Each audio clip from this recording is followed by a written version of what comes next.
All right, so this is what, bark? Yeah, this is bark. Okay. This is bark. And this is the HP mix that we use. And it's basically, right now he wants, it's like equal parts. Okay. So we mix our own.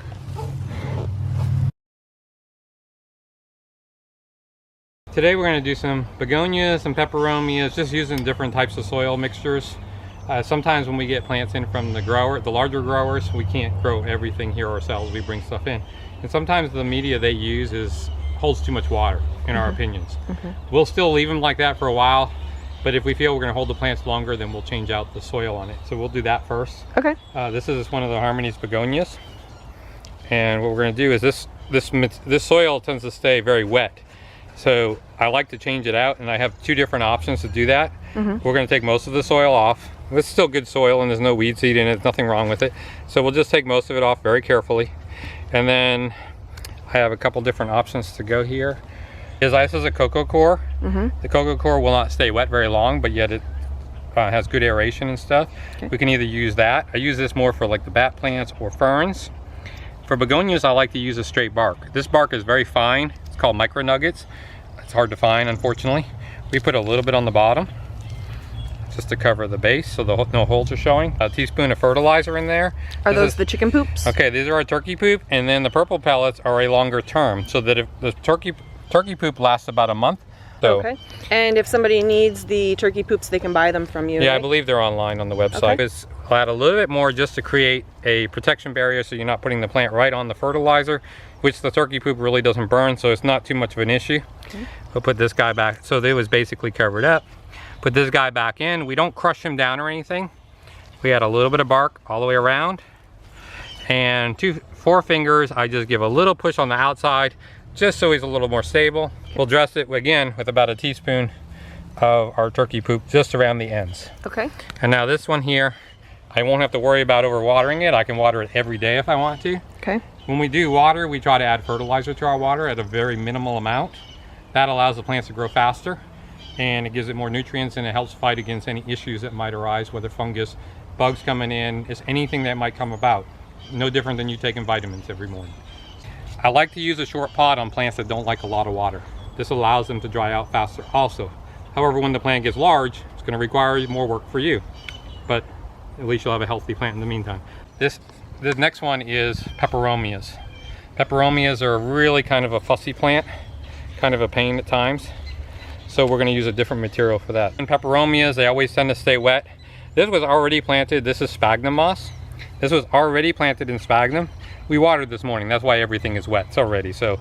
But this sphagnum moss will dry out very fast. So I can water every day or mist. Watering every day, again, there's food in the water that makes the plants grow faster.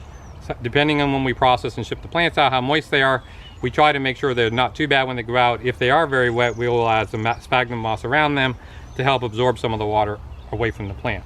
Okay. But as I'm about to plant this up into a larger pot, we're going to put this into a 6-inch. And instead of the soil that it's in, it's already sphagnum in here. This isn't regular soil.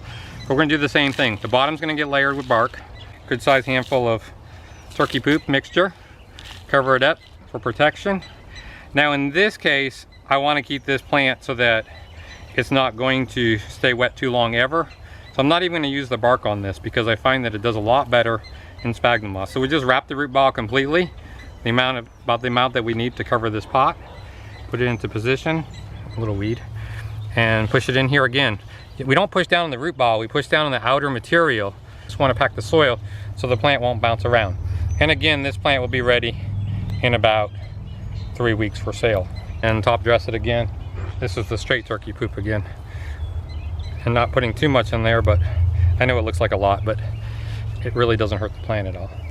Another thing we have different on the website is tall pots versus standard size versus short pots. We use a lot of short pots. This one right here. This is a standard size pot depending on what we're growing in. Sometimes we use the short, sometimes we use the standard size. This is short, or called an azalea pot.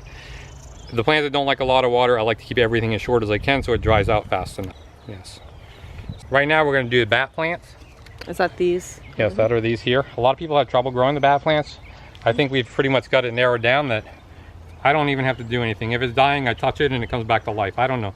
Years ago, I look at it funny and it died. Now, I don't have any trouble with it. I think it's just a matter of getting the nick of the plant and figuring out what it likes. Again, bark on the bottom, just enough so that you can hold the food in there. A good pinch of food. Cover that up. And now when we do these, so a lot of times when you get the plants, you think, oh, they just put it in this stuff just so that they could get rid of it faster. But the reason we're using this is much more expensive than the bark. This is used so that the plants will survive better, basically. And what it does is it allows them to dry out.